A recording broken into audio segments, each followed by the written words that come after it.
This is how to remove visceral fat. Hello, I am your healthy life, who protects your health. We always produce videos for your health management with information from Korean health management specialists and researchers in related fields. Is there anyone who hasn't subscribed yet? Please subscribe and like right now. And please share it with your loved ones so that everyone can live a healthy life. For reference, the average life expectancy of Koreans is currently about 83 years old as of 2023, which is one of the longest average life expectancies in the world. It has increased by 3 years compared to 10 years ago, and the average life expectancy of Koreans is increasing every year. I hope you all always watch our health management videos and maintain a healthy life. When we were young, we ate a certain amount and lived irregularly, but many people say that they gain a lot of weight as they pass their 40s and 50s. Is it natural to gain weight as you get older and leave it alone?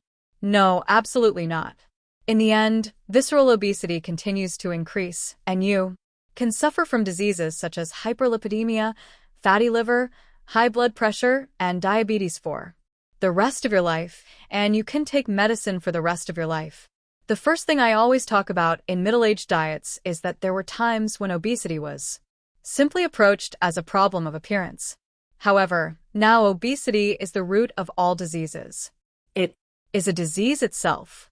If you go for a health checkup these days, some of you may have been diagnosed with metabolic syndrome. There are usually stories about abdominal obesity, high blood pressure, diabetes, hyperlipidemia, and fatty liver, and metabolic syndrome is discussed, and the most important thing is obesity. The World Health Organization said this: obesity is a new infectious disease. Obesity has become a problem all over the world to the point where they say this. So, the first priority in maintaining health is to solve obesity. When we were young, we didn't gain weight even if we ate a certain amount and lived irregularly, but many people gain a lot of weight as they pass their 40s and 50s. In particular, many middle-aged women suffer from abdominal obesity before and after menopause. The reason why we gain weight in middle age is because the basal metabolic rate decreases. As we age, our basic love gradually decreases. This can become a very important problem in our 50s. So, the lack of muscle mass can become the biggest problem in middle age. The third is stress. Many people become very vulnerable to stress in middle age. Also, many women become very depressed and even suffer from depression as they reach menopause. So this stress causes our bodies to release a hormone called cortisol, which causes our bodies to accumulate visceral fat.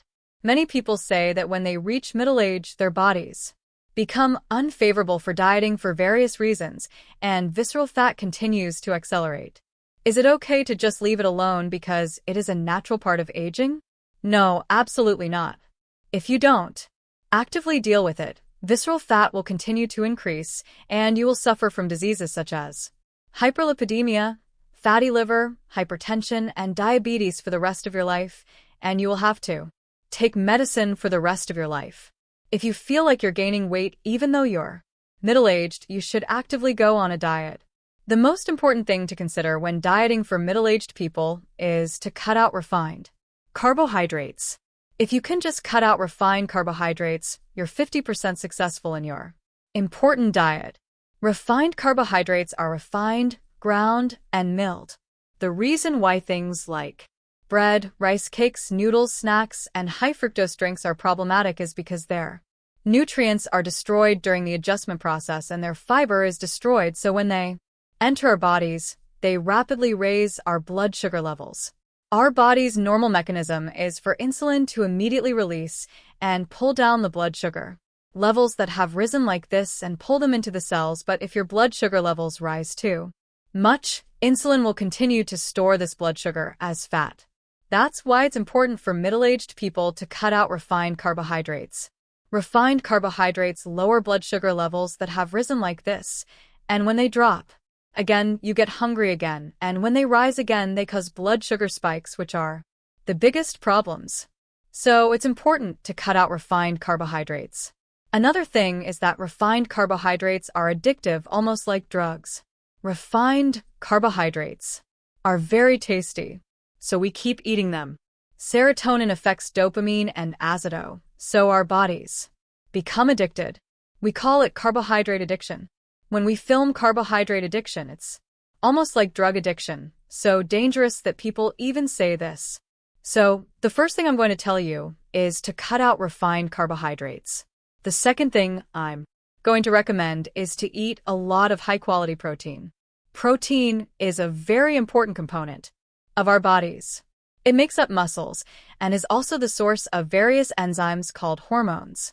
So protein is really important for our bodies, but if we don't consume enough protein, our muscles will fall off. However, modern people are eating too much refined carbohydrates, but many of them are eating too little protein. As a result, we're seeing more and more patients with skinny obesity. This protein comes in two types: animal protein and plant protein. It is said that it is best to eat 2:1, 2 plant protein to 1 animal protein. What kind of animal protein do we have? Eggs, chicken, breast, and white meat of fish are really good. And meat from boiled meat is a very good animal protein. And for plant protein, beans are quite good. It is also good to eat soybeans as they are. Unsweetened soy milk and tofu are also good. Chickpeas are also quite good. Third, mushrooms are also quite good plant protein, and spinach and almonds are also quite good proteins. There are many papers that say that people who eat protein in the morning feel much more full than those who eat carbohydrates and that they diet well. So it is very important to consume enough protein. The third thing I want to talk about is that blood sugar spikes occur when you eat refined carbohydrates, as I mentioned earlier. So what happens when we eat too much sugar or carbohydrates? The blood sugar spikes that go up suddenly become too strong. Insulin is also released at a tremendous rate to bring down this strong blood sugar spike. The role of insulin is to store all the calories that are left over in our bodies as fat. Because modern people live and eat so poorly, insulin is now considered a bad guy, but that is not the case. Insulin plays a very good role, and if there were no insulin, the mechanism for storing energy in our bodies would not have developed properly. When blood sugar levels go from high to low, we feel severe hunger, cold sweats, dizziness, and hunger. In severe cases, it is said that you feel like you are going to collapse. This is reactive hypoglycemia. In fact, some people wonder why we have hypoglycemia symptoms even though we are not diabetics. When blood sugar levels are too high and blood sugar levels drop sharply, we feel reactive hypoglycemia in this interval, even though we are not yet hypoglycemic. That is why it is called a blood sugar spike.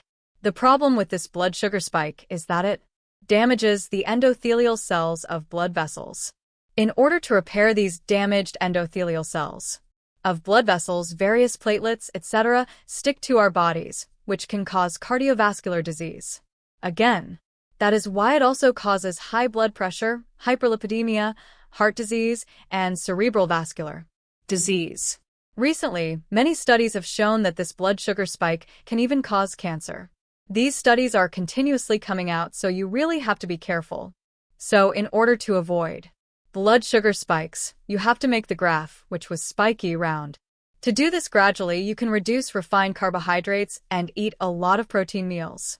The fourth method I recommend is to do a sugar toxin diet. Sugar toxins are called final sugar volcanic products. When we eat all foods, they are broken down in our bodies and used as nutrients, and the rest are excreted. However, these sugar toxins are substances that remain in our bodies and act as toxins. These include sugar toxins that our bodies create themselves, but the most important thing to consider is the food we eat. We cannot control the things that are created internally, but we can control the things that we eat externally. So you should avoid these foods that I am talking about and eat these foods well to form good lifestyle habits that block sugar toxins.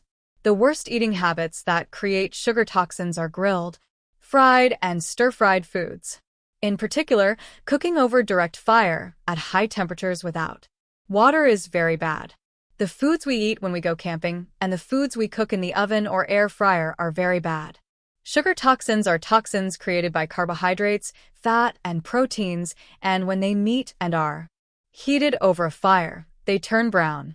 This is called the Maillard reaction. This tastes great, smells great, and looks good. But in reality, You can think of it as a toxin. eventually, when it accumulates in our bodies, it causes aging and obesity. And it can cause various diseases such as fatty liver, diabetes, dementia, and Parkinson's disease. So you need to have a lifestyle that reduces these sugar toxins to diet well and prevent aging. Even if you say you are not very interested in sugar toxins, many of you will become interested in sugar toxins when I tell you this. Sugar toxins are the cause of aging, right? They stick to collagen cells and create wrinkles. And they cause pigmentation on the skin. That's why they can become wrinkled. When you talk about skin like this, everyone becomes very interested in sugar toxins. So, to reduce sugar toxins, don't grill, fry, or eat over direct heat, but boil or heat them. It's especially good to boil them in water. So it's important to eat a lot of vegetables and fresh foods, and it's very important to eat boiled foods. The fifth important thing is that intermittent fasting is really important. We modern people are accustomed to such irregular lifestyles, eating in the morning, eating at night, eating at dawn, sleeping during the day, and sleeping at night. However, intermittent fasting is a method that came from reflection to correct this irregular lifestyle and correct the messed up hormones. So intermittent fasting is to not eat food during certain times, rest, and eat only during certain Times. So we talk about fasting for 12 hours and eating for 12 hours. However, when we talk about this to many people, many of them say that it is difficult to fast for 12 hours. Think about it. Even if you eat at 7 in the morning and go out, there are many people who drink and eat late night snacks until 9 or 10 in the evening. So this intermittent fasting is not easy for modern people. Intermittent fasting is based on the Basic principle of eating, moving, and being active when the sun rises and stopping eating and sleeping when the sun sets. So, try eating for 12 hours and baking for 12 hours first. If you succeed, here, try increasing the fasting time from 12 hours to 14 hours and then from 14 hours to 16 hours. There are a lot of questions. Can I drink herbal tea? Can I drink coffee? Can I take medicine? They Keep asking, but the rule is that you should not drink anything except water during fasting hours. Please follow this rule. However, if it is medicine that is not sweet and can be taken on an empty stomach, you can take it. Also, you can eat food that does not have calories, but coffee is not allowed during intermittent fasting. This is because coffee stimulates the sympathetic nerves, which can slightly increase blood sugar levels. Herbal teas are allowed to some extent.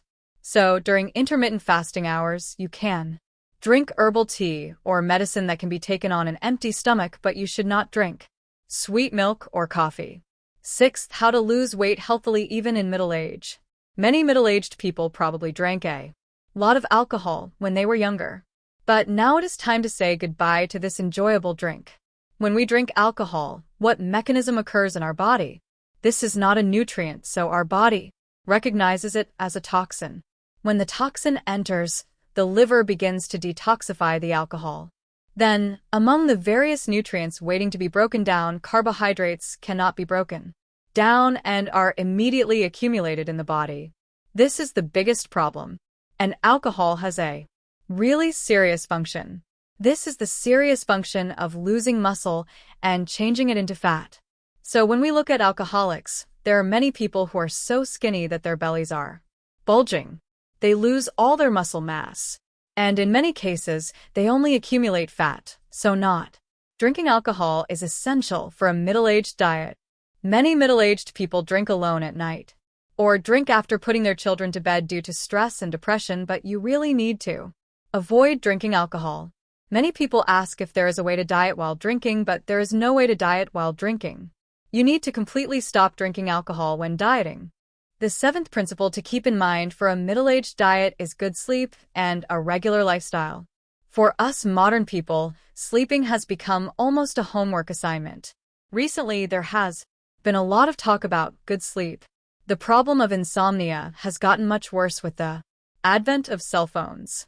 In the past, when it was dark at night and there were not many city lights, I could sleep really well. Urbanization and artificial lighting, such as tablet PCs, cell phones, and PC TVs, break our daily rhythm when we see bright lights at night, and our brain recognizes these bright lights as strangers. As a result, we can't sleep. That's why you really need to avoid artificial lighting. If you sleep well at night, various hormones are secreted in our body, which helps us diet well. The most important of these is growth Hormone. Growth hormone is not only secreted in children, but also plays a very good role in adults by helping them lose weight and suppressing their appetite. However, this growth hormone is secreted the most from 10 p.m. to 3 a.m. However, if we modern people say we sleep at 2 a.m., we are missing out on all the benefits that can be gained from growth hormone. So, in order to get this growth hormone, you need to sleep enough, and it's good to think about and prepare to sleep from around 10 p.m. The eighth important rule of diet is stress management. Stress is something that modern people find really hard to avoid. How do you live without stress? I hear this question several times a day in the clinic. However, when this stress is excessive, stress hormones are released from our bodies. This is really amazing, and it accumulates fat in our bodies. It accumulates visceral fat. In the past, when we were chased by animals, suffered from the cold, or suffered from hunger, stress hormones were released to protect us. How it protected us was that it protected us by accumulating fat deep inside. So when we suffered from the cold for a long time, suffered from hunger, or suffered from injury, we used this fat to extract energy and make our lives easier. You need to manage your stress well to succeed in Dieting. Whenever you are stressed, always think that fat is accumulating in your body, and always do relaxation exercises, breathing exercises, and stretching like yoga. It is important to find a hobby that you like and manage your stress well while doing that hobby. The last ninth is regular exercise. There are many middle-aged people who exercise and many who say they can't exercise, but exercise is really essential in middle age. Muscle mass gradually decreases in middle age. Therefore, it is very important to not lose muscle mass. Also, in order to prepare for old age, we need to have enough muscle mass to live a happy life in old age. That's why you need to exercise, but you can do the exercise you like. However, if you don't have an exercise you like, walking after a meal is also very good. Blood sugar levels start to rise after a meal, but you can prevent this increase in blood sugar levels. Some people say to walk after an hour or two when digestion is complete, but I say to walk leisurely after a meal, and then walk a little faster when you feel better. The reason is that from the moment we eat, glucose begins to rise in the digestive tract. Blood sugar levels actually rise about 20 minutes after a meal. Then, it's good to move a little from then on. So after eating, don't just sit and watch TV. Move around. So recycle, do the dishes, and take a walk around the neighborhood. I tell you that these are the best exercises. I recommend post-meal exercise the most to lower your blood sugar. Post-meal exercise is even more important for pre-diabetic patients. It's also important to avoid hypoglycemia. It can prevent your blood sugar from rising after eating. I think I can fully recommend fasting exercise for those with normal muscle mass. Fasting exercise should be avoided by diabetics. It can cause hypoglycemia and skinny obese. Patients with too little muscle mass can lose muscle mass if they fast. So these people should be careful and don't divide fasting exercise and post-meal exercise, and exercise consistently when you have time. If today's content was helpful to you in your healthy life, don't forget to subscribe, like, and set notifications. Please click the subscribe button right now. Share this video widely with those around you, and let's maintain a healthy life together. Then I will come back next time with more useful and informative content with good health information from another Korean specialist. Thank you for watching.